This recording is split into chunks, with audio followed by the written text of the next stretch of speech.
"She's got a gun, someone call 911. Those were the words our neighborhood association president shrieked, pointing the trembling finger at my wife, who had been calmly checking our mailbox. This woman who clutched a 200-page rulebook like it was sacred scripture thought she'd finally found the perfect excuse to kick us out, but what she didn't realize about my wife was going to flip her world upside down. Moments later, the screech of tires cut through the quiet. 3 police cruisers swarmed our home. Officers jumped out, weapons raised, and then something happened that left the entire neighborhood stunned. This all began on what should have been the happiest day of our lives, the day we moved into our dream home. My wife, Evie, and I had saved for years. We were certain we'd finally discovered our little piece of paradise. But as we pulled into the driveway, something immediately felt off. Each house looked like a carbon copy of the one next to it. Identical fences, cloned mailboxes, and even the flower beds looked as though they'd been planted by the same hand. It felt more artificial than organized, like someone had copy-pasted the entire block. I tried to ignore the unease. Maybe the neighbors just liked things tidy.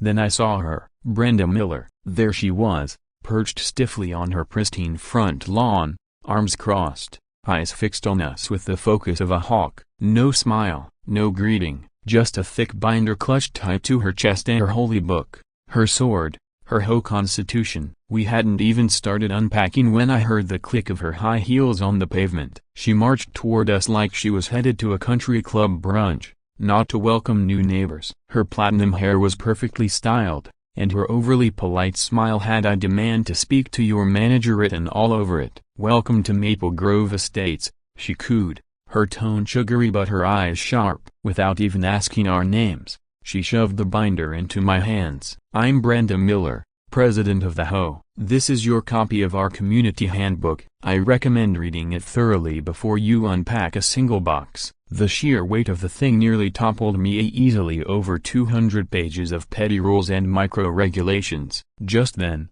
Evie came around from the back of the moving truck, and I saw Brenda's gaze snap to the holstered firearm on my wife's hip. Evie's a police officer, has been for 2 decades, and even off-duty. She wears her gun like most people wear a watch, but judging by Brenda's expression, you'd think Evie had pulled the weapon out and aimed it at her. "That scratch on your firearm," Brenda said, dropping the fake kindness in her voice, "looks like it's seen recent action." The remark was so bizarre and invasive that even calm, composed Evie arched an eyebrow. "I'm law enforcement," she said flatly. "Of course it has." Brenda's eyes narrowed. A faint, judgmental hum escaped her throat. "Oh, police. Interesting," she muttered. "I've dealt with officers before. 20 years in this community teaches you a thing or two." There was something in her tone that raised the hairs on the back of my neck. For the next half hour, she rattled off what she called the critical rules, ranging from lawn length,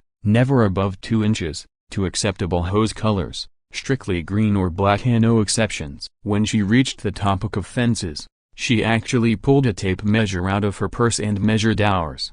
She frowned. "This could be a problem. We'll revisit it later." As she kept rambling, I noticed a man peeking out from a nearby window, a middle-aged guy who locked eyes with me and gave a discreet shake of the head. A silent warning, maybe. Brenda caught my glance and waved at him with fake cheer. "Oh, that's Bob, one of our most cooperative residents. Aren't you, Bob?" The man quickly vanished behind the curtains like a kid caught sneaking cookies. Before leaving, Brenda pointed out at least a dozen violations from our moving day alone. Apparently, our cardboard boxes were unsightly, the moving blankets were an inappropriate shade of blue, and she had some serious opinions about the pizza guy delivering lunch to our crew. "We discourage fast food deliveries," she sniffed. "They bring down the property values." As she click-clacked back toward her house, she called out over her shoulder, "I'll be sending you some contractor suggestions for that fence. We have safety standards to uphold." Evie and I exchanged a look. "Well," she said dryly, "at least now we know who's in charge around here." But I could see the tension in her face. My wife, who stared down criminals and gang members, looked genuinely disturbed by Brenda Miller. Later that evening, while we were unpacking in the garage, I found a yellow document wedged behind a shelf, something clearly left behind by the previous owners. At the top, A name, B. Miller, a police department. I stared at it, feeling a chill. B. Miller, the name rang a bell, but I couldn't place it. The document was dated roughly 20 years ago, at the same period Brenda had mentioned when she said she'd dealt with cops before. I showed it to Evie, who frowned deeply. Weird, she said. Miller's not a rare name, but still a broken bar. Her voice drifted off as she stared at the paper, visibly unsettled. You know what? She said finally. I'm going to look into this tomorrow. Something's not sitting right. That night, as we lay in bed, I couldn't shake the sense that we'd just walked into something much darker than a simple feud with a nosy neighbor. Think you know who B. Miller really is? Because what we discovered next chilled me to the bone. A couple of days later, I received the most outrageous bill of my life. I was sipping my coffee, enjoying the calm view from the kitchen, when I heard that all too familiar clack of heels on the driveway. Brenda was back, and this time, she brought back up. Standing beside her was a man in a cheap suit, awkwardly clutching a clipboard like it gave him authority. Good morning. Brenda beamed, though her expression looked more like a forced smirk. This is Carl, from the HOA Safety Committee. We've just finished our initial review of your property, a broken bar. I hadn't even been told an inspection was scheduled. But before I could say a word, Carl shoved a paper into my hands. It looked official at first glance, a bold header reading Maple Grove Estates Safety Committee, though the Gmail address at the bottom made it feel less than professional. As I scanned the contents, my grip on my coffee slipped. We were being hit with a slew of safety violations. The biggest offense? Our fence. According to them, it didn't meet the recently updated requirements for homes occupied by law enforcement families. At the bottom of the letter, one line stopped me cold. Mandatory fence replacement within 30 days. Estimated cost, $50,000. $50,000? I blurted. For a fence? Our fence is perfectly fine. Brenda's smile stretched wider. Oh, but it doesn't meet the new code, she said, her voice syrupy with condescension. When we found out a police officer was moving in, we had to revise our safety protocols. It's for the good of the community. She reached into her purse and pulled out a glossy brochure. Luckily, we have a contractor already cleared for this work, a Secure Home Solutions. They're the only company certified to operate in our neighborhood. She said it with such mechanical charm it felt rehearsed, like she'd practiced this sales pitch in the mirror. Carl nodded beside her, doing his best impression of agreement, though I noticed he kept looking at Brenda for cues, like a kid trying to read the teacher's face during a test. I took the brochure, my brain already working. Something wasn't right. And if we don't go with your approved contractor? I asked carefully. Brenda's smile tightened for a fraction of a second before snapping back into place. Well, that would be broken bar unwise. Any other company would have to go through our full vetting process, which could take months. And of course, you'd be fined a $500 per day until your fence is brought into compliance. There it was, the message between the lines. Play their game or pay even more. After they left, I spotted Bob next door watering his plants. He glanced around, then leaned in and whispered, "Just pay it." Seriously, the Johnsons tried to push back last year. Ended up selling their place, but I wasn't the Johnsons, and I wasn't about to roll over for a neighborhood dictator. That afternoon, I sat down at my computer and started digging into Secure Home Solutions. The website looked slick, too slick. Every review was from a Maple Grove Estates resident, and every testimonial sounded eerily alike, like they'd been written by the same person. Then I found the registration info. The business was listed under the name L. Hannity. Didn't ring a bell at first, but I kept searching social media, property databases, anything I could find. Then I hit gold. An old social media post from 5 years ago. A wedding announcement. Brenda Hannity marries Donald Miller. My pulse spiked. L. Hannity, that had to be Brenda's maiden name. I cross-checked business records, and there it was, plain as day. Secure Home Solutions was owned by Laura Hannity, and the registered business address belonged to none other than Brenda Miller. She wasn't just recommending a company, she owned it. She was running the entire racket through a front under her maiden name, a classic shell company set up. When Evie got home, I laid out everything I'd uncovered. Her face darkened as she flipped through the documents. "This is fraud," she said quietly. She's using the HOA to funnel people into hiring her own business at ridiculous prices. I expected her to jump into action. She had the badge, the authority, the experience. But instead, she leaned back in her chair and gave me a look I'd never seen before. "You want to take her down?" she asked. "Fine, but we do this my way." There was a fire in her voice that sent a chill up my spine. "What's your way?" I asked. Evie smiled, not a warm smile, but the cold, calculating one I'd seen her wear when interrogating suspects. "We document everything, every lie, every threat, every forged form. We build a case so solid, she won't see it coming." She paused, then added, "But first, we play along. We let her think she's won." I stared at my wife, realizing this wasn't just about offense anymore. This was personal. This was justice. "There's something else," she added, unlocking her phone. "Remember how I said I'd do some digging?" She scrolled to a screenshot and held it up. 20 years ago, there was a B. Miller working as a civilian assistant for the police department, fired for evidence tampering. My blood ran cold. "Let me guess," I said. "Her first name was Brenda." Evie nodded. "She's got a record. And I don't think we've seen the full extent of what she's capable of yet." There was that look again, a half strategy, half something darker. Whatever Evie was planning, I knew it was serious. And I knew she wasn't backing down. What I didn't know, what none of us knew, was how far Brenda would go to protect her little empire. By day 5, she discovered I'd been recording her. And it started with the sound of her own laugh, captured on a voice memo I hadn't even realized was still running a broken bar. It started with a laugh. Brenda had been chatting with another neighbor about dealing with the new residents, and her laugh, smug, sharp, and unmistakable, was caught in the background of a voice memo I'd made.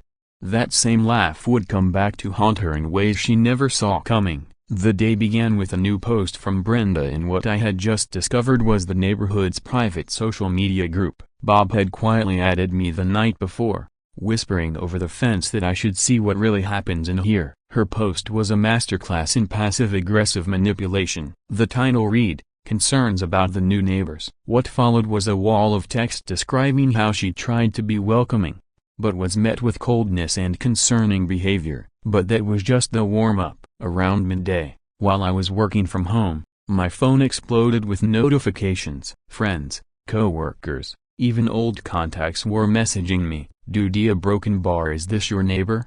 One text read, with a link. I tapped it and my stomach dropped. Brenda was live streaming, and she was very good at it. She stood in her yard, perfectly framed by her picture-perfect house, looking every bit the composed but terrified suburban mom. "I didn't want to bring this to the public," she said to the camera, her voice trembling just enough to seem sincere, "but I'm honestly scared. My new neighbor has been recording me secretly. I heard my own voice on one of his recordings." She paused dramatically. "And his wife, she's a police officer. She's always armed. I feel unsafe in my own community." The comments began flooding in. "That's harassment. You're so brave, Brenda. Those cops think they can do anything." Within minutes, the view count was climbing by the thousands. She was careful, skillfully weaving half-truths into a narrative that painted us as the aggressors. Yes, I had recorded her, but not in secret. I had my phone out in plain sight. And yes, Evie carried a firearm, but she's a cop. It's part of her job. But context doesn't matter when you're playing to an audience already convinced of your victimhood. I watched helplessly as the view count hit 10,000 a broken bar, then 20,000 a broken bar, then 50,000. The comments turned into a digital mob. People were digging up our names, our social media, even Evie's workplace. Accusations were flying. Police abuse of power. Get them fired. That's when Bob appeared at my back door, pale and shaking. "This is what happened to the Johnsons," he whispered. "Last year, she pulled the same stunt. Online pressure got so bad, they had to sell their house. She's got this down to a science. She'll keep pushing until you snap." What Bob didn't know, was my wife. While I was pacing, staring at my phone in disbelief, Evie was calmly working the phones. "Don't stress about it," she told me, glancing at the live stream. "Let her dig her own grave." That night, her phone rang. It was her supervisor. There'd been complaints, dozens of them, about a police officer supposedly intimidating a civilian. An official investigation had been opened. The conversation was brief, professional, but when Evie hung up, her expression told me everything. For the first time in 20 years, she said quietly, "I might be suspended." I could hear the weight in her voice. Brenda isn't just a nosy neighbor, she added. She knows exactly which strings to pull. My anger surged. Brenda was trying to ruin our lives over a fence that had become a smokescreen for her scam. And then a broken bar. I noticed something. I'd forgotten to close the livestream tab. Brenda was still going reading comments, feeding off the attention. Then she made her slip. Someone asked her about the fence. She smiled, too proud, too confident. "Oh, I've been keeping this neighborhood in order for 20 years, she said. "I know how to handle people who think they're above the rules. I've dealt with cops before, ones who thought their badge made them special." Then she stopped mid-sentence, realizing she'd gone too far, but not before I hit screen record. "Did you hear that?" I asked Evie, scrubbing the video back. She almost admitted something about a case. Look at her face when she catches herself. Evie leaned in, then smiled. Slowly. "Oh my God," she breathed. Mark, a broken bar. Brenda just made the biggest mistake of her life. She snatched up her laptop and began typing furiously. "What are you doing?" I asked. "Research," she said. "There was a case 2 decades ago. It went bad. A civilian staffer was accused of messing with evidence, but the file was sealed. Most of the documents redacted the name." She turned the screen toward me. "But not all of them," she pointed. There it was. One post, one name, one trail that changed everything. "What did she post online?" Evie said. "That sealed her fate." The answer? A gun, a badge, and absolutely perfect timing. The day that changed Brenda Miller's life forever started the way another did. I was working in my home office when I heard Evie's car pulling into the driveway. She'd spent the morning at the precinct, answering questions, dealing with the fallout from Brenda's livestream circus. The internal review was moving forward. Her co-workers were sympathetic, but bureaucracy moves slow. And rules are rules. Evie stepped out of her car looking tired, still dressed in plain clothes, her badge tucked away, her service weapon secured on her hip. Like always, what happened next played out like a scene from a movie, every move deliberate, every moment precise. Evie bent down to pick up the mail from the ground, where the delivery driver had dropped it. Apparently, even our mailbox had become an HOA target. As Evie leaned forward to pick up the mail, her jacket shifted just enough to reveal her holstered sidearm. That was all Brenda needed. Right on cue, she burst out of her house, a phone in hand, already recording. "Oh my God!"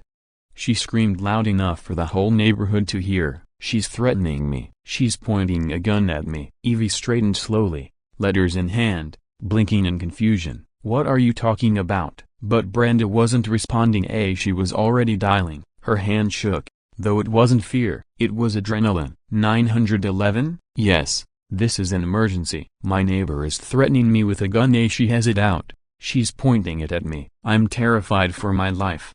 Her theatrics could have earned her an acting award. She angled the camera just right, catching Evie in the frame while crouching and cowering like a victim in a suspense movie. "She's a cop, but she's out of control. She's been harassing me for days and now she's escalating to firearms." I bolted outside just as Evie was calmly approaching, both hands raised in a non-threatening gesture. "Brenda, I'm not threatening anyone," she said, tone even. "This is illegal." But Brenda screamed again, stumbling backward. "Stay away from me. Help, she's coming after me." To anyone watching that video, it would appear as though Evie was advancing menacingly while Brenda retreated in panic. Then came the sirens. 3 squad cars tore around the corner, tires screeching as they pulled to a stop in front of our home. Officers spilled out, weapons drawn. "Drop the weapon, hands up." Now, the lead officer, a young, nervous, probably still new to the force, had his firearm aimed directly at Evie. His hand trembled. Evie froze in place. Slowly, she raised her hands, her expression composed even as multiple guns were pointed at her. "I'm with law enforcement," she said clearly. "My badge is in my back pocket." I'm going to move slowly, but the rookie didn't listen. "Drop the weapon, don't move." The tension in the air was razor sharp. Neighbors had flooded onto their porches, several of them already filming, Brenda had positioned herself to be perfectly visible on camera,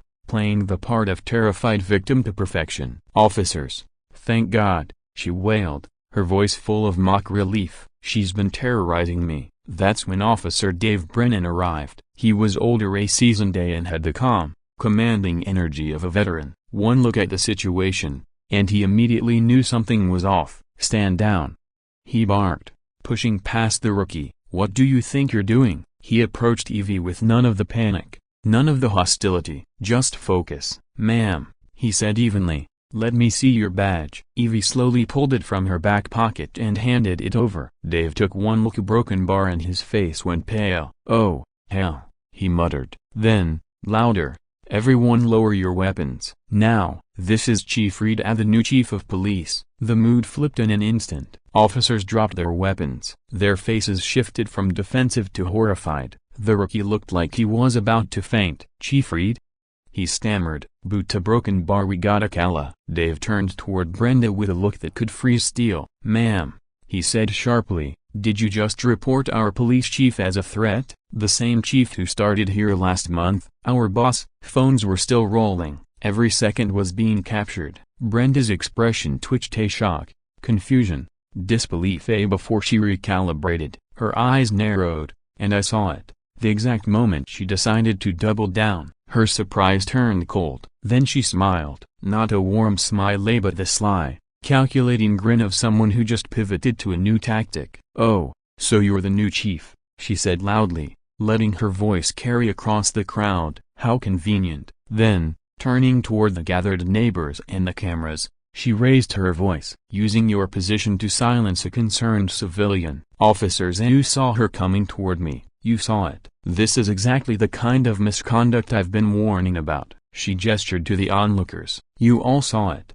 right? The new police chief just threatened me and is now using her authority to cover it up. Is this the kind of law enforcement leadership we want in our community?" The crowd shifted, murmuring. Some lowered their phones. Others continued recording, eyes wide. Dave stepped forward again, voice steady. "Ma'am," he said firmly, "filing a false 911 report is a crime. You claimed someone pointed a weapon at you." Chief Reed was retrieving her mail while legally armed, but Brenda was ready for that too. "I felt endangered," she shot back. "She's been harassing me all week, and when I saw the gun, I genuinely feared for my life." She was good, I had to admit it, even when caught red-handed. She was twisting the narrative to play victim, but this time a broken bar. She'd made a critical error. She assumed Evie would react like everyone else, angrily, emotionally, maybe even with a hint of authority-based retaliation. But Evie just smiled. It wasn't a pleasant smile, it was quiet, controlled, dangerous. "Officer Brennan," she said calmly, "please see broken bar. Make sure you document every part of Mrs. Miller's statement and her call, her claims, and everyone's accounts. I want a full report with zero shortcuts," Evie said with firm professionalism. She turned toward the growing crowd. "If anyone has video footage of what happened, please share it with the responding officers. We're committed to total transparency." Then, her gaze met Brenda's. "Mrs. Miller, I know you feel afraid. That's exactly why we're going to document every detail, every exchange, every claim, every shred of evidence, so the truth is crystal clear."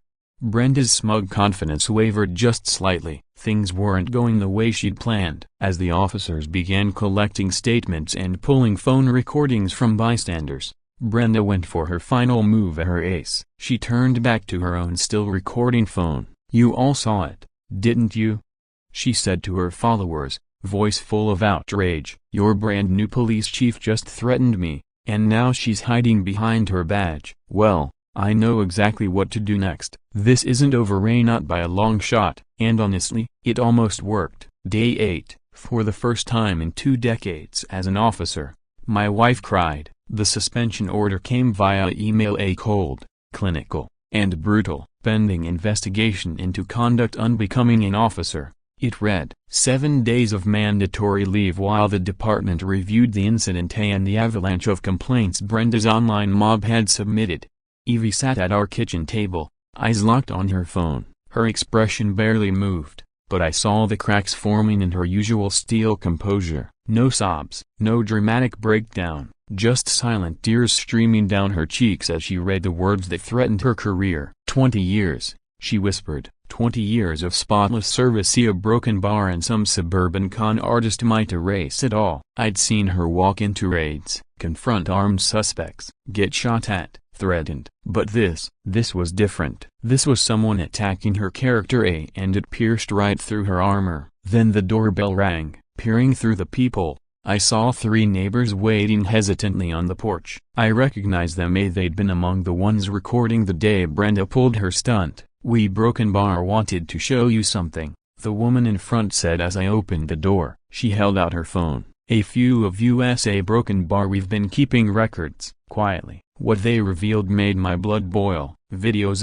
going back years of Brenda doing the same thing to other people. Clips of her faking threats, harassing neighbors, manipulating situations. There were also logs, unexplained fines, forced use of approved contractors, outright bullying. "She did it to the Johnsons before you moved in," one of them said. "And my brother," another added.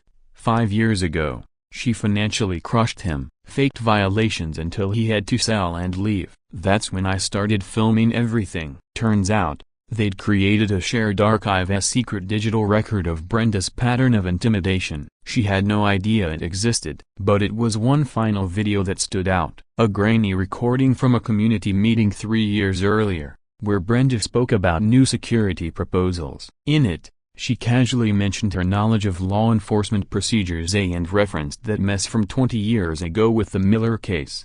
There it was again. The Miller case. "You guys ever figure out what she meant by that?" I asked. The neighbors exchanged uneasy glances. There were rumors. One woman said cautiously, something about missing evidence in a major case. They never pinned it on any broken bar. But right after that, Brenda's husband Donald somehow had enough cash to buy 3 rental properties. After they left, I went to check on Evie. She hadn't changed out of her pajamas. It was 2 in the afternoon. She was pacing restlessly in our bedroom, like a tiger in a cage. "I found some connections to that old Miller case," I told her, showing the video on my phone. 3 years ago, she referenced it in public. Evie stared at the screen like she was working a crime scene. Her eyes narrowed. "I need access to the original case files," she murmured, "but I can't, and not while I'm suspended." Then she surprised me. "We're going to confront her. In person. No cameras, no neighbors, just USA broken bar and her." An hour later, we were standing at Brenda's doorstep. She opened the door with her usual artificial smile, but it faltered the second she saw the expression on Evie's face. Well, Chief Reed, or should I say a broken bar former Chief Reed, I heard about your suspension. What a shame. Power really does corrupt, doesn't it?" Evie stepped forward, and for the first time, Brenda backed up. "You know exactly who I am," Evie said, voice low, calm, unshakable. "But I know who you are, too.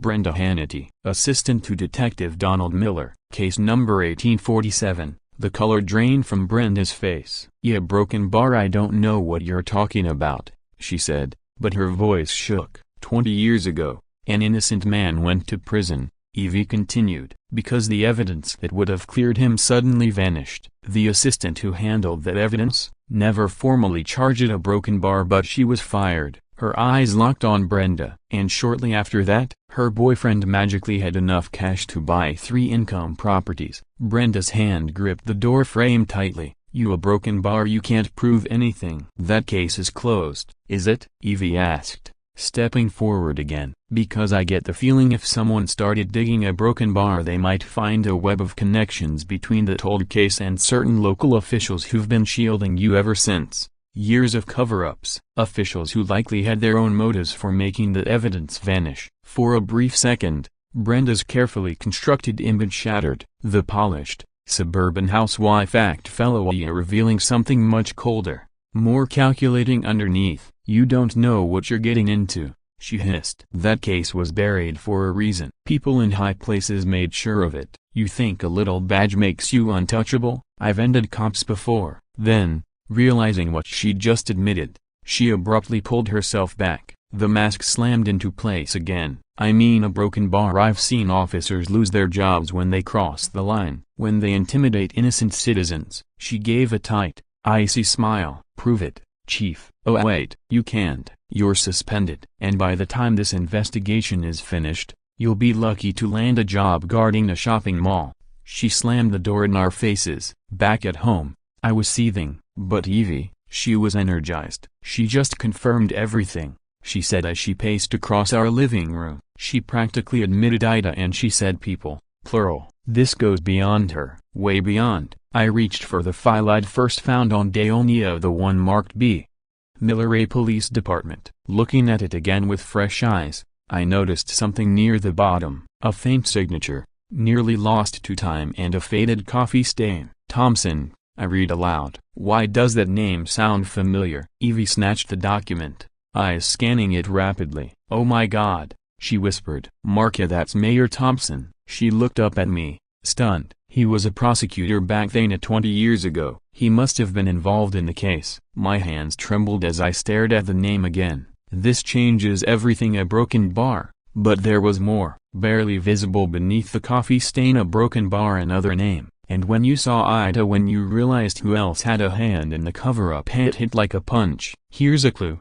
They were scheduled to speak at tomorrow's press conference, date 10 a.m., the press conference that would shake the entire city government to its core. City Hall overflowed with reporters, cameras, and concerned citizens. What had started as a minor neighborhood dispute had turned into a public firestorm. Mayor Thompson had called this emergency press event to address the rising concerns surrounding the police department. I sat near the back of the room, phone out and ready to record. Evie was home, Mia technically barred from attending due to her suspension, but we had a plan. The night before, I had reached out to an old college friend, Diana Chen, now a seasoned investigative journalist. I told her everything, every lead, every document, every video. She'd spent the entire night combing through records I couldn't access. If even half of what you've told me checks out, she said, tomorrow's going to be a bombshell. Now, as Mayor Thompson approached the podium, I could see the sweat forming along his brow despite the cool blast of air conditioning. Ladies and gentlemen, he began, his politician's smile strained and thin. We're here today to address the recent incident involving our new police chief and a concerned member of the community.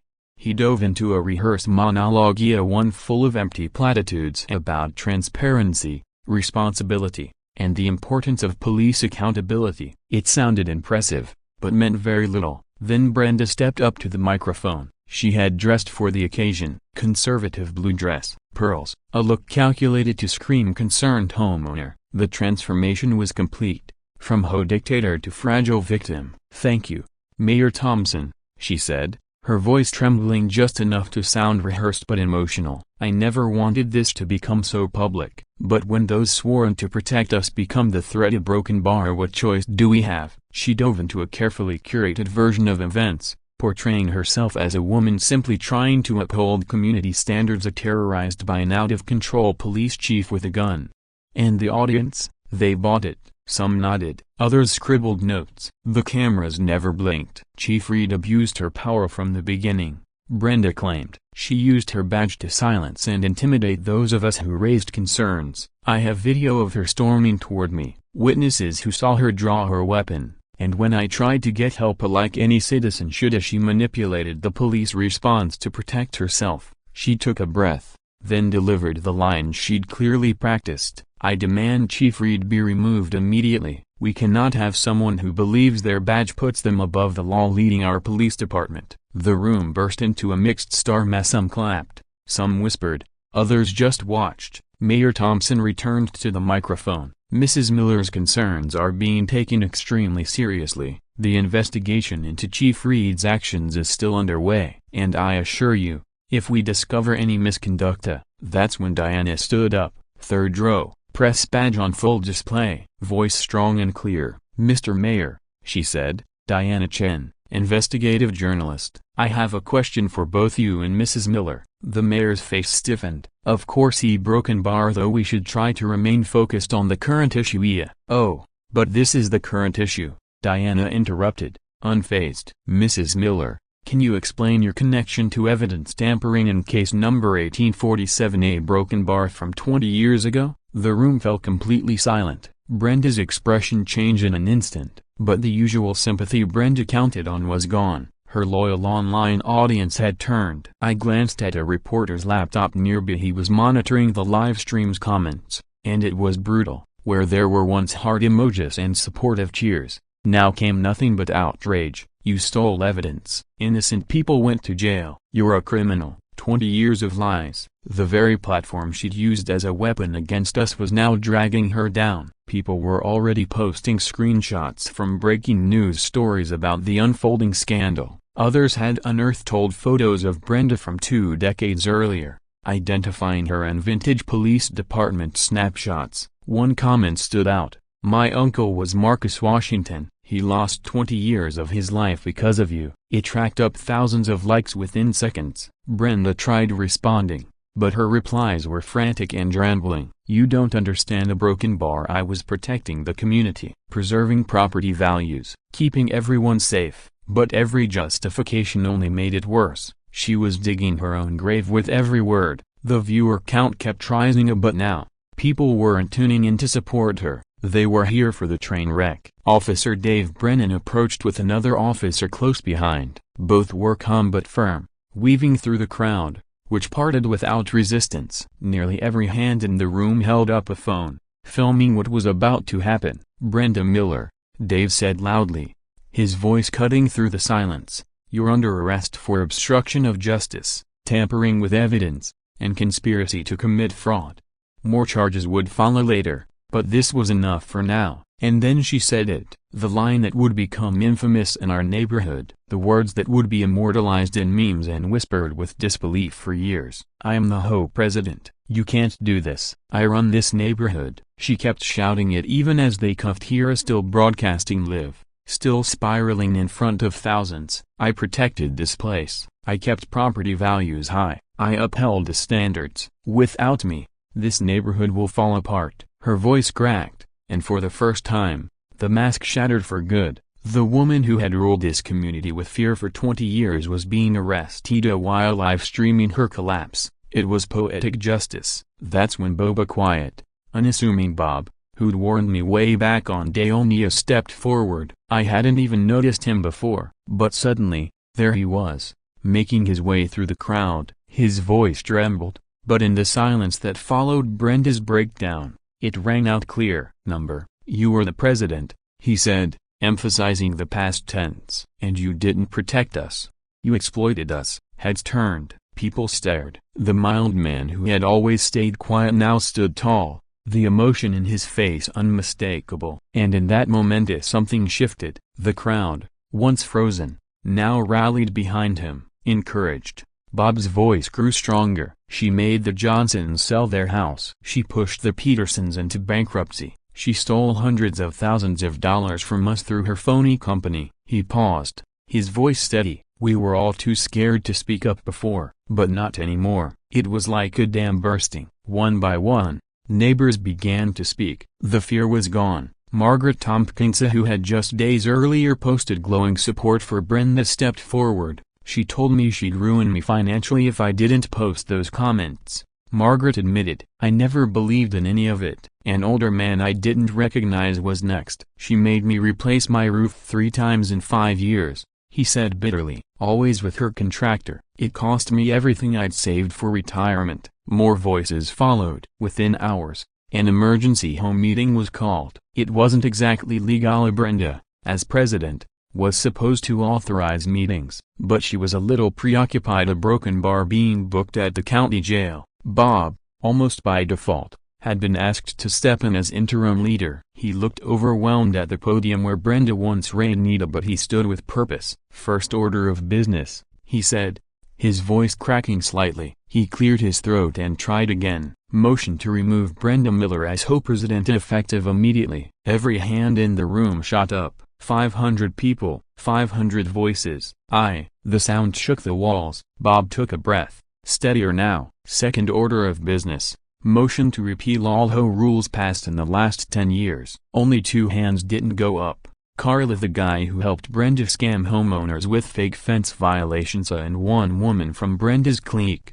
They were both met with harsh stares until they lowered their hands in silence. And then a broken bar, the celebration. It wasn't just relief, it was releasing 2 decades of fear, silence, and resentment exploding into pure joy. People hugged, some cried, laughter echoed, strangers embraced. The weight of Brenda's reign had finally lifted. Someone rolled out the physical copy of the HOA rulebook, an absurd 200-page monstrosity of regulations and restrictions. It had been locked in a glass case in the community center, like some kind of relic of tyranny. In a scene straight out of a movie, the twisted HOA Constitution met its fiery end. Someone lit a small bonfire in the fire pit at the community center. It probably violated a dozen outdated regulations, but no one cared. Bob, the same man who couldn't meet my eyes when I first moved in, stood tall now. He held the bulky rulebook high above his head. 20 years of hell, he declared. 20 years of fear and no more. He dropped a match onto the pages. The book went up instantly. Cheers erupted as the flames devoured every line of petty control. Each page turned to ash.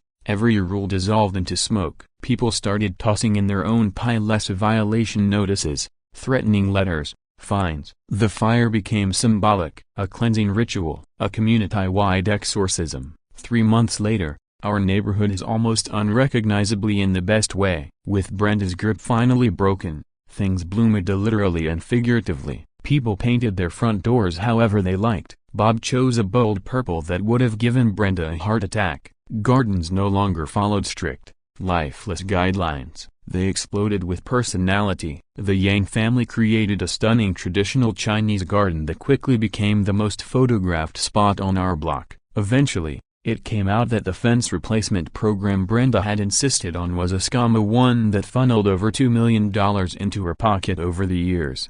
As for the key players, Brenda Miller is now serving a 15-year prison sentence for her role in the evidence tampering scheme. That's on top of extra time added for fraud and extortion. Rumor has it, she tried to set up her own version of an HOA in prison until the other inmates shut her down hard. Mayor Thompson got 20 years behind bars and lost his pension. 3 more city officials were also indicted. The whole thing exposed a corruption ring that had its roots in city government for 2 decades. Marcus Washington, the man Brenda helped frame, received a $30 million settlement. He used part of it to create a foundation for people who were wrongfully imprisoned. He even sent a card to our home. Just 4 words. Justice tastes so sweet. Chief Evie Reed, she was reinstated and awarded a commendation for helping to expose the corruption. Under her leadership, the department now has strict new protocols, mandatory evidence audits, independent oversight, real checks and balances.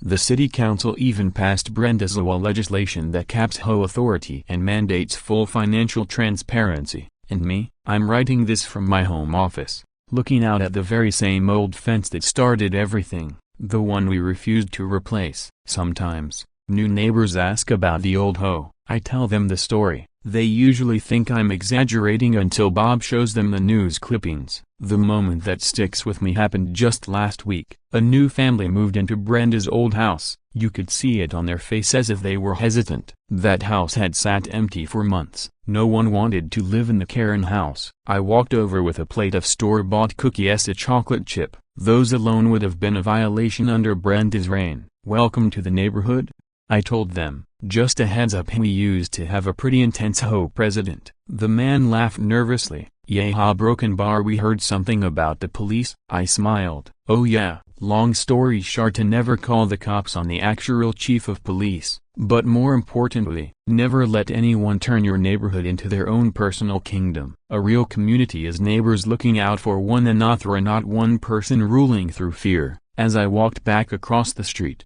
I noticed Evie's patrol car parked in her driveway. She still wears her badge, still carries her firearm, still protects and serves. Only now, she does it for a neighborhood that stood up for her when she needed it most. The same fence Brenda said would cost us $50,000, still standing, unchanged. A monument to standing our ground. Funny how it works. Sometimes, the worst neighbors can bring out the best in a community. Think that's wild? The real Brenda tried to sue us from prison. Wanna hear how that turned out? Drop a comment. Part 2 if you're ready for round 2 of this wild ride, because yes, it gets even crazier. She actually tried to run her cell block like in HOA broken bar until her cellmate Big Martha, in forearmed robbery, explained the real chain of command.